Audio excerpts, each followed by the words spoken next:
Alors bonjour les amis de la forêt, j'espère que vous allez bien. Alors aujourd'hui je vais vous présenter un livre d'Henry Clarence Cassidy, qui est un journaliste américain, Moscow Dateline 1941-1943, qui narre le conflit germano-soviétique d'un journaliste qui était installé à Moscou. D'ailleurs, je parlerai après, dans des vidéos ultérieures, d'autres bouquins qui abordent l'opération Barbarossa, notamment le dernier livre de Jean Lopez sur cette opération. Alors, je rappelle que l'opération Barbarossa, c'est l'attaque de l'URSS par les armées d'Hitler le 22 juin 1941. Alors, Henry Clarence Cassidy, l'intérêt de son bouquin, c'est que, d'abord, c'est un témoin direct de ce conflit, puisqu'il était en place à Moscou de 1940 à 1944. C'était un correspondant d'Associated Press, une agence de presse. Et son livre est sorti en 1943, c'est-à-dire que c'est certainement le premier bouquin qui parle de ce conflit. Alors, Cassidy est né en 1910 à Boston, il est décédé en 1988 à New York. Il a fait des études de lettres et de langues. Il était assez doué pour maîtriser les langues étrangères, il parlait le français et le russe couramment. Et d'ailleurs, il a été rapidement embauché par Associated Press parce qu'il était polyglotte. Et il a été, il me semble, correspondant en Espagne pendant la guerre civile espagnole, à Paris durant la chute de la France en 1940. Il a vu les Allemands défiler sur les Champs-Élysées. Et à partir de l'été 40, il a été nommé à Moscou.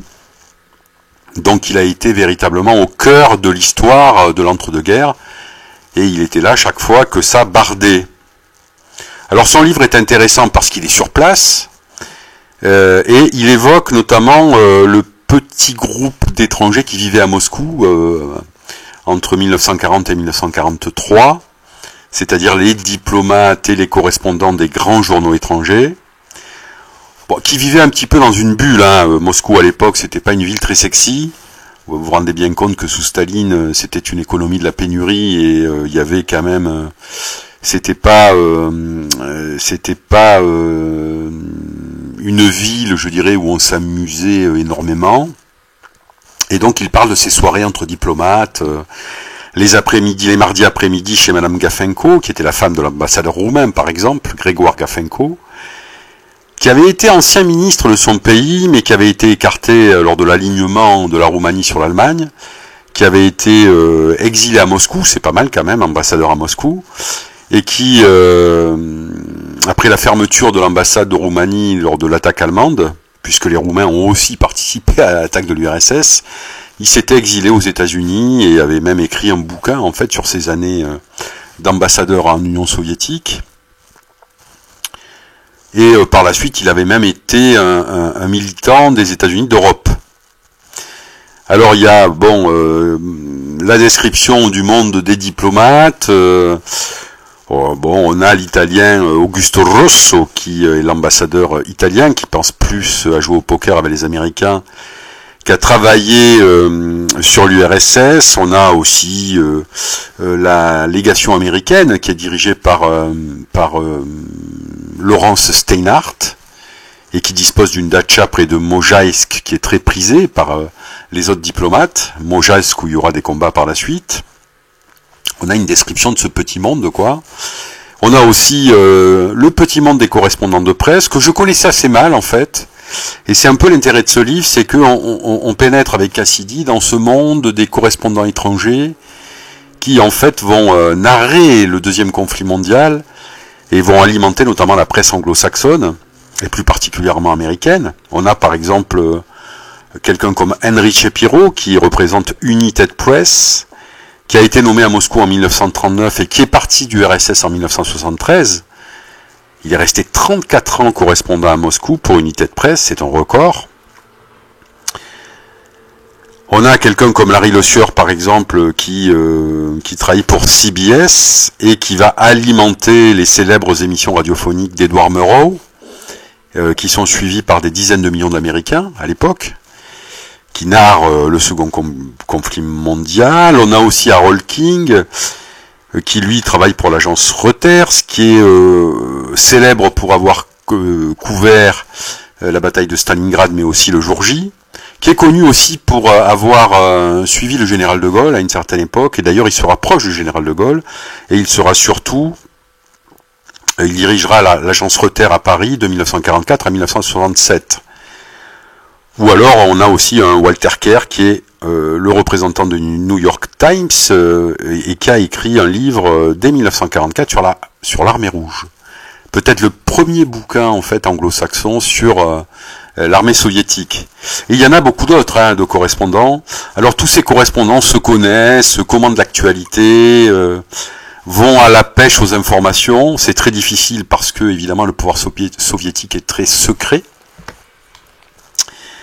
Et on verra que ce secret, en fait, est une des marques de fabrique de ce régime soviétique. Alors, Cassidy, avant l'invasion de l'URSS par l'Allemagne, est marqué par un événement, c'est la visite de Matsuoka à Staline en avril 1941.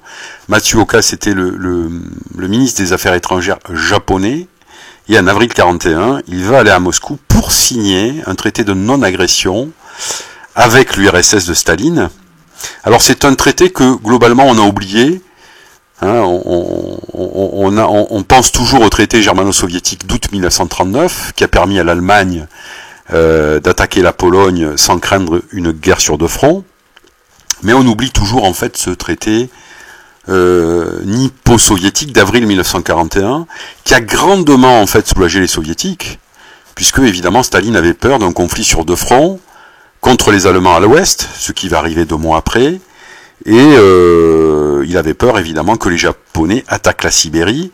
Je rappelle qu'il y avait eu des tensions entre les soviétiques et les Japonais, et que l'été 1938 les Japonais avaient un peu essayé d'attaquer vers le lac Khasan en Mongolie, que ça s'était reproduit l'année suivante, l'été 1939, où 2 divisions japonaises étaient rentrées en Mongolie extérieure, et il y avait eu notamment une grande bataille à Khalkhingol, où les divisions soviétiques dirigées déjà par le général Yukov avaient écrasé les Japonais, mais globalement Staline craignait évidemment que les Japonais et notamment l'armée du Kwantung qui était basée en Chine. Je rappelle que les Japonais avaient envahi la Chine dès 1937 et avaient annexé notamment la Mandchourie en 1931.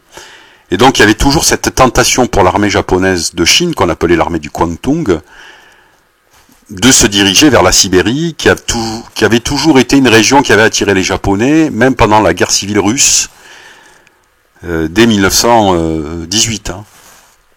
Et donc là, Staline, avec ce pacte de non-agression avec les Japonais signé en avril 1941, quelque part, il se dit qu'il n'aura pas de guerre sur deux fronts, et il est tellement content que il va même se déplacer à la gare de Moscou, alors que Matsuoka, le ministre des Affaires étrangères japonais, va prendre le transsibérien pour retourner chez lui.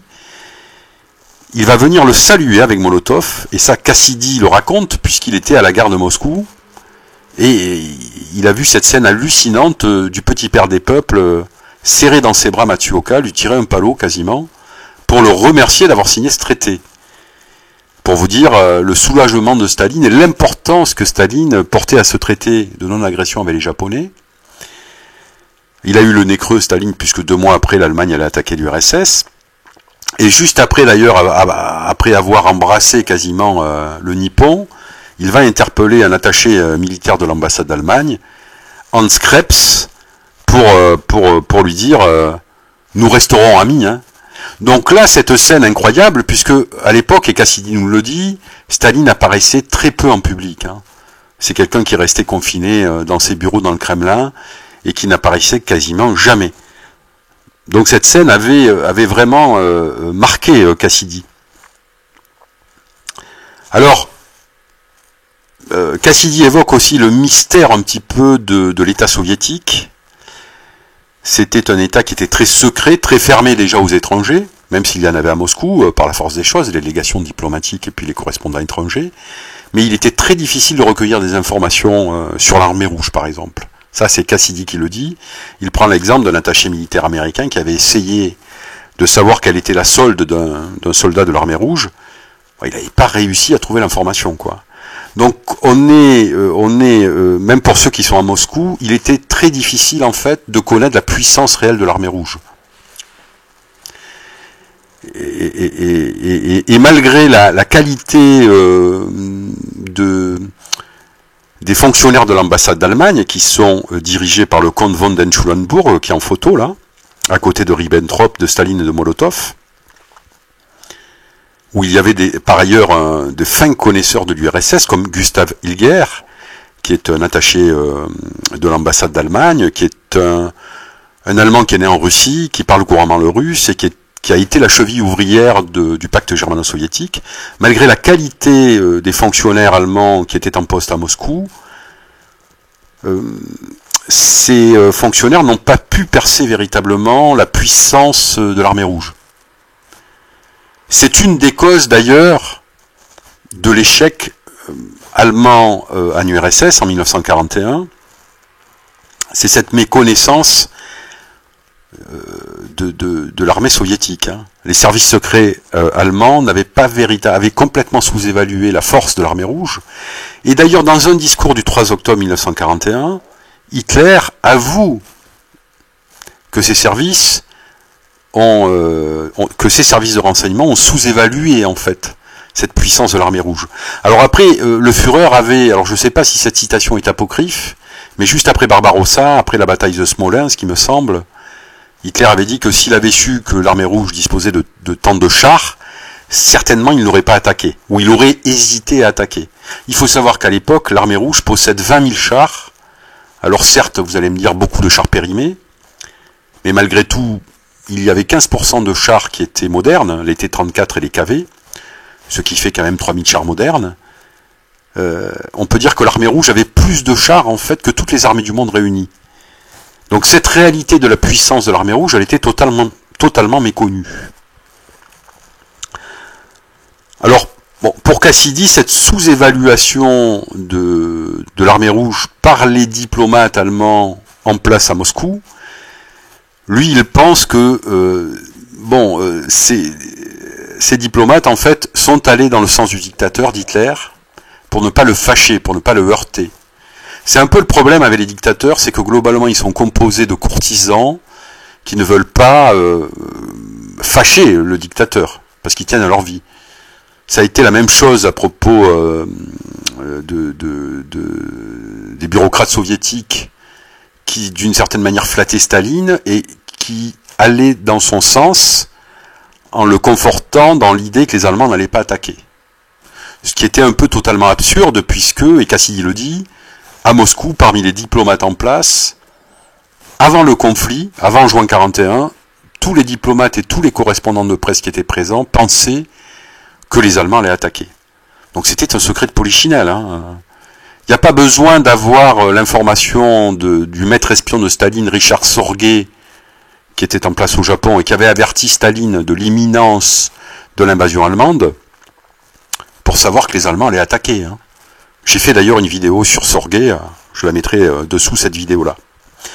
Alors, lorsque Hitler attaque, les armées d'Hitler attaquent le 22 juin 1941, Cassidy en fait était en vacances dans le sud de la Russie, à Sochi, à l'hôtel Riviera, et évidemment quand il a appris que les Allemands allaient attaquer, il a vite repris le train pour Moscou, et ça a été un des premiers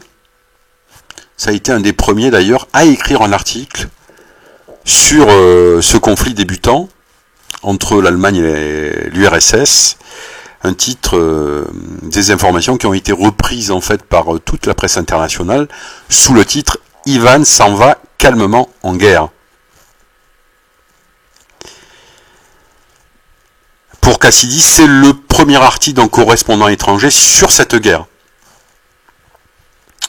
Alors bon, au niveau de la narration, en tout cas de ce conflit germano-soviétique, bon, Cassidy, comme tous les autres correspondants, est quand même bloqué à Moscou. Et donc en fait, il n'a d'informations de ce conflit que par l'intermédiaire en fait du canal officiel soviétique, et notamment par des communiqués de guerre qui sont diffusés par Simon Lozovsky, qui est un attaché du ministère des Affaires étrangères, le vice-commissaire, il me semble, qui est un personnage qui va marquer Cassidy, qui était membre du comité antifasciste juif, qui va être créé, après le début de la guerre. Il faut savoir que Lozovsky va être exécuté en 1952 sur ordre de Staline lors de la nuit dite des poètes assassinés, où beaucoup d'intellectuels juifs ont été purgés en fait par la police politique de Staline. La nuit des poètes assassinés.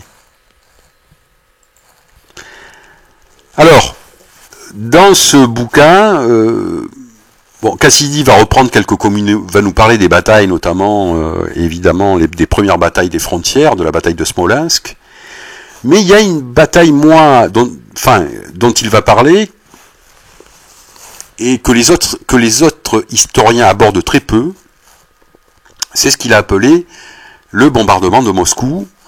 C'est vrai que de tous les livres en fait sur le front russe que j'ai lus, très peu abordent cette campagne aérienne allemande sur Moscou, qui d'après Cassidy a commencé le 21 juillet 1941 et qui s'est terminée le 5 avril 1942. Donc cette campagne de bombardement a duré 6 mois. Alors évidemment, c'est une campagne de bombardement qui n'a jamais eu l'ampleur des bombardements alliés sur l'Allemagne. Cassidy parle d'escadrilles allemandes allant de 100 à 150 avions et de raids nocturnes qui ont globalement fait peu de dégâts, avec des pertes allemandes non négligeables, entre 10 et 15% de pertes. Et je pense que si on n'a pas parlé de cette campagne de bombardement sur Moscou, c'est qu'en fait elle a eu des conséquences négligeables.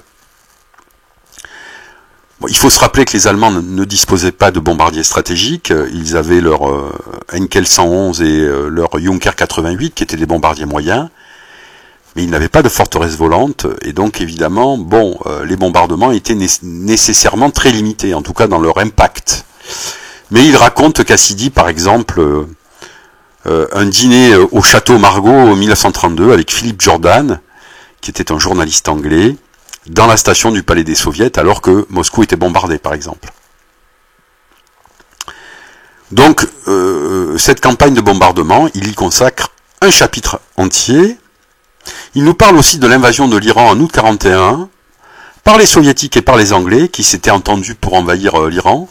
Alors, pourquoi cette invasion ? Parce qu'à l'époque, le roi de l'époque, Reza Shah, avait prôné une neutralité et avait refusé, en fait, d'expulser les Allemands, les diplomates allemands.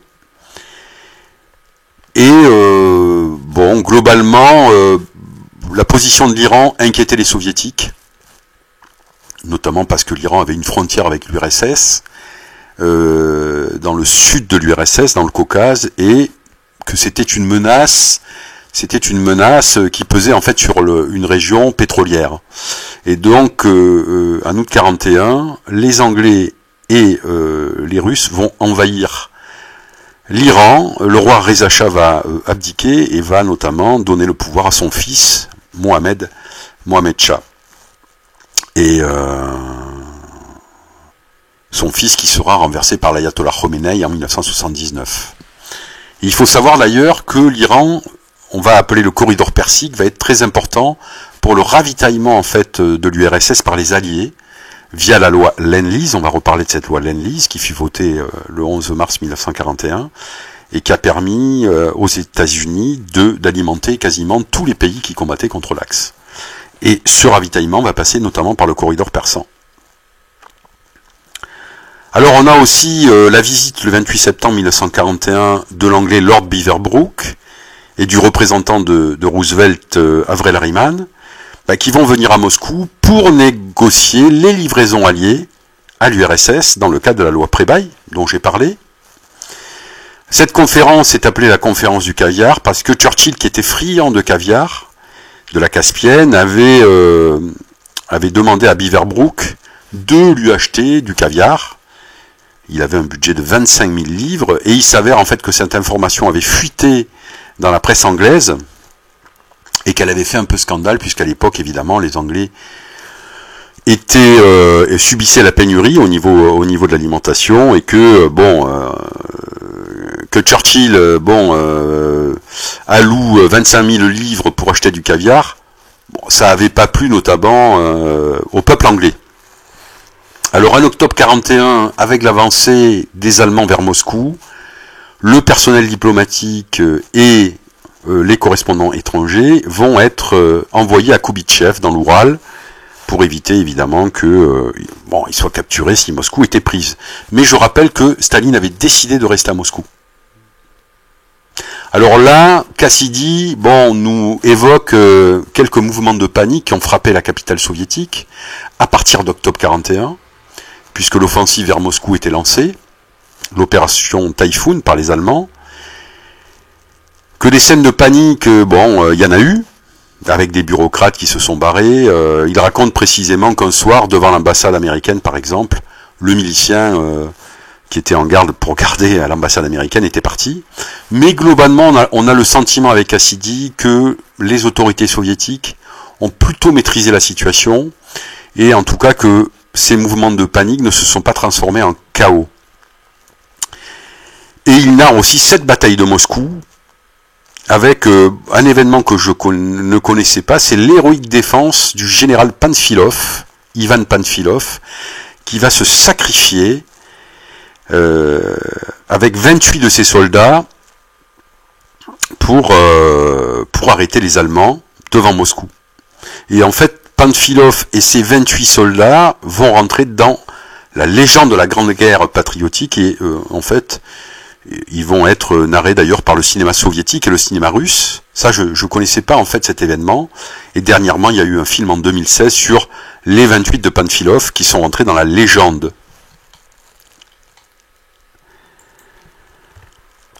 Alors oui, un autre élément qui est important pour Cassidy et pour les soviétiques, c'est que dès l'année 1941, les soviétiques vont être obsédés par l'ouverture d'un second front par les alliés en Europe. Et ça va notamment entretenir aussi des tensions entre les alliés, entre l'URSS et l'Angleterre notamment. Mais cette année 1942, alors Cassidy va faire des articles notamment aussi sur l'hiver russe, il y a un chapitre qui est consacré à l'hiver russe, mais comme Jean Lopez d'ailleurs le répétera dans son bouquin, Cassidy n'attribue pas l'échec des Allemands en 1941 à l'hiver russe. Pour Cassidy, en fait, l'hiver n'était pas exceptionnel, et puis les températures très basses touchaient en fait les deux adversaires, les Allemands comme les Soviétiques.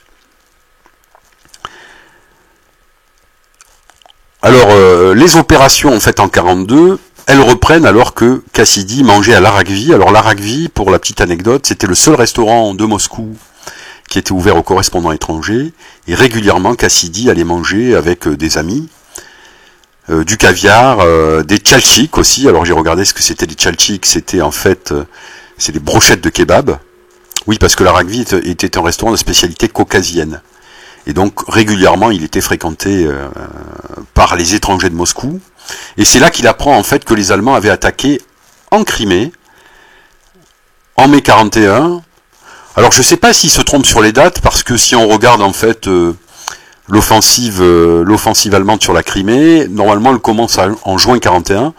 Je rappelle que la Crimée avait résisté en fait en 1941 aux forces allemandes, que Manstein avec sa 11e armée en mai-juin, on va dire 41, avait lancé une offensive vers Sébastopol, et qu'il y avait eu un siège de Sébastopol qui avait duré un mois, et la cité de Crimée était en fait tombée aux mains des Allemands le 4 juillet 1942, et Manstein avait été récompensé par le titre de maréchal par Hitler pour avoir fait tomber Sébastopol. Mais cette offensive en fait sur la Crimée, elle avait consommé quand même pas mal de soldats allemands, et surtout cette 11e armée dirigée par Manstein n'avait pas pu rejoindre la 6e armée à Stalingrad. Donc d'une certaine manière, la victoire de Manstein en Crimée avait été une victoire à la Pyrrhus, puisque elle avait affaibli cette 11e armée qui n'avait pas pu participer à l'offensive sur le Caucase. Voilà, pareil, Cassidy nous narre en fait cette campagne de Crimée de la part des Allemands. Et là, il évoque aussi des actes héroïques de 5 marins qui se sont sacrifiés contre les Allemands. Et il évoque aussi une femme, une sniper que je ne connaissais pas, Ludmila Pavlichenko, qui est en photo là, et qui en fait a tué 309 soldats allemands, ce qui est un record pour un sniper femme. Ludmila Pavlichenko. Je ne savais même pas qu'il y avait en fait des snipers femmes qui avaient participé au second conflit mondial sur le front de l'Est. Alors, avec Cassidy, on a aussi l'impression que de Moscou, l'écho de la bataille est assez lointain. Et Cassidy, en fait, parle globalement de la bataille d'Ukraine. Bon, vous savez qu'en juin 42, Hitler va lancer l'opération Folblow vers le Caucase pour prendre en fait les pétroles du Caucase. Et que cette offensive, évidemment, va se dérouler une grande partie en Ukraine. Hein. Jusqu'à Rostov, Rostov qui va être repris en fait, puisque Rostov avait été pris en 41 et puis avait été abandonné. Rostov va être repris, et c'est là que la 6e armée va aller à Stalingrad, et que un autre corps d'armée va se diriger vers le Caucase. Mais on a l'impression, pour Cassidy, que bon, l'écho de la bataille de Moscou est assez lointain. Il faut dire que l'URSS est un pays continent, et que tout ça se passe très très loin de la capitale soviétique. Cassidy va mettre l'accent aussi sur le traité anglo-soviétique de mai 1942. Alors vous voyez, apparemment qui est très important pour Staline, parce que Staline va le faire ratifier par le Soviet suprême. Il va y avoir plein de cérémonies pour ratifier ce traité, que apparemment Staline considère comme très important. Bon, qui est un traité qui reprend le traité en fait de 1941 qui avait été signé entre les deux pays, avec une haine mutuelle contre les nazis, l'interdiction d'une paix séparée. La particularité de ce traité de mai 42 par rapport à celui de 41, c'est qu'il aborde l'après-guerre. Bon, voilà un traité qui est totalement passé à la trappe, que personne ne rappelle, alors que pour Staline, il était très important. Bon, je rappelle qu'à l'époque, il faut se souvenir que malgré tout, il y avait une sorte de méfiance entre l'URSS et les alliés occidentaux, et notamment les Anglais et les Américains, que Staline avait peur en fait que les Anglais signent une paix séparée, mais que les Américains et les Anglais avaient peur aussi que l'URSS signe une paix séparée avec l'Allemagne.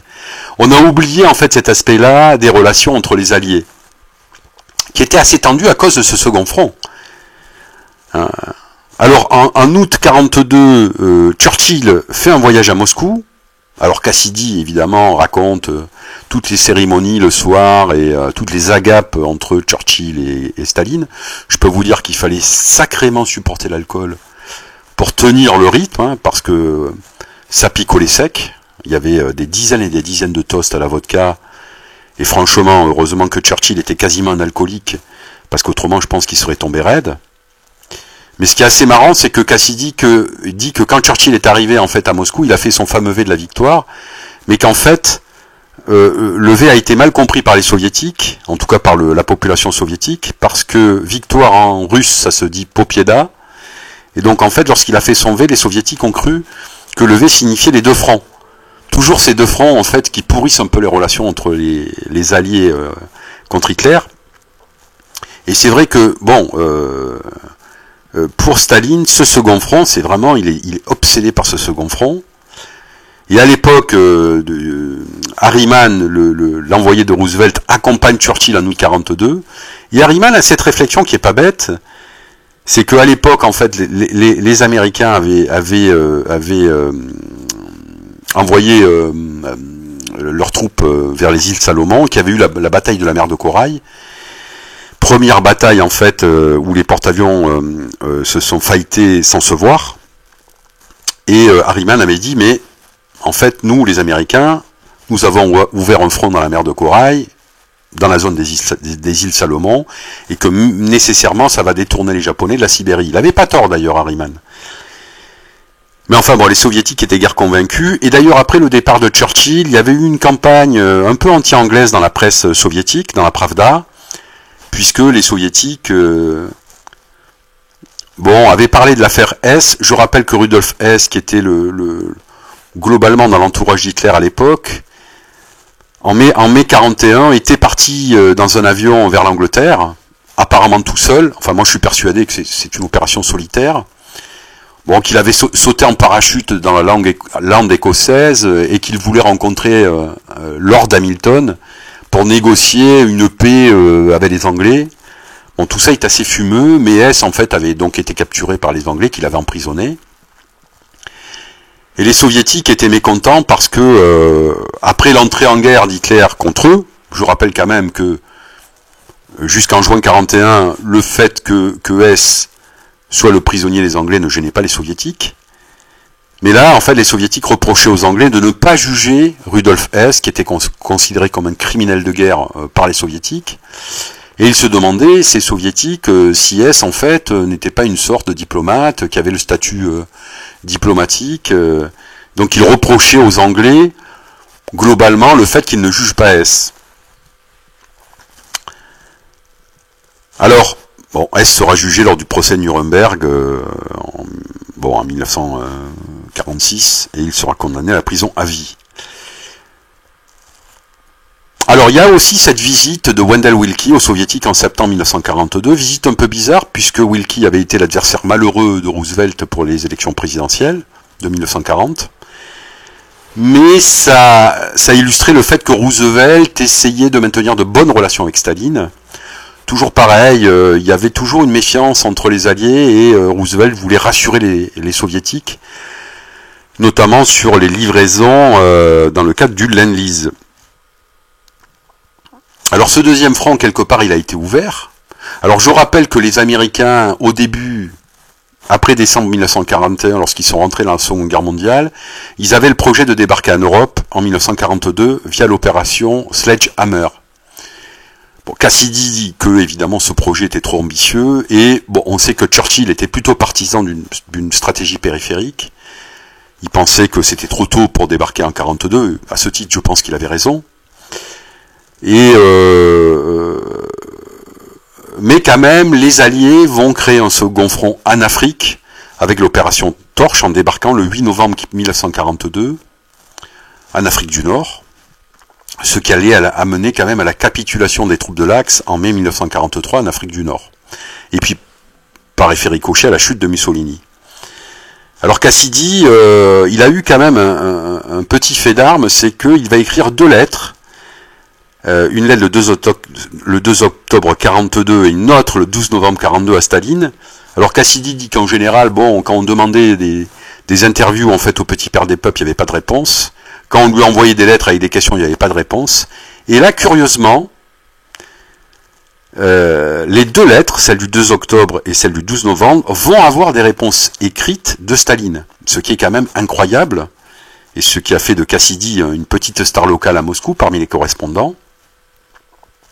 Alors globalement, dans ces 2 lettres, Cassidy demandait à Staline ce qu'il pensait de l'aide alliée, ce qu'il pensait notamment du débarquement en Afrique du Nord, et donc il avait eu des réponses de Staline, qui était classique, c'était un peu de la langue de bois, mais globalement, Staline était satisfait, dans sa réponse à sa lettre du 12 novembre, il était satisfait que les Alliés débarquent en Afrique du Nord, même s'il n'était pas totalement, il aurait voulu qu'ils débarquent en Europe, ce qu'ils feront d'ailleurs lors du débarquement en Sicile en juillet 1943.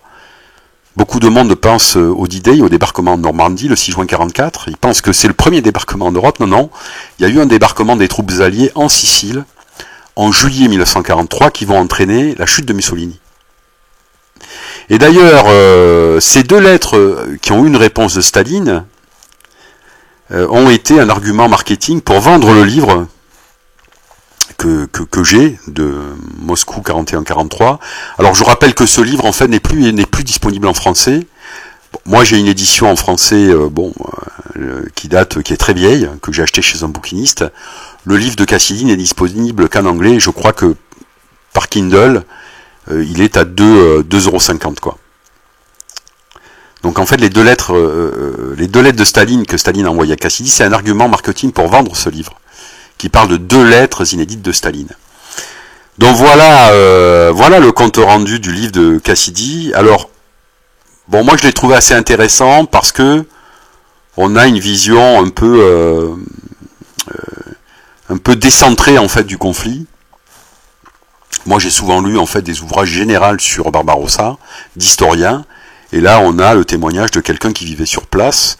Et donc parfois on voit que bon, il y avait des priorités qui étaient un peu différentes, notamment les relations entre alliés, entre notamment Staline et Churchill. Voilà, je vous remercie, à bientôt.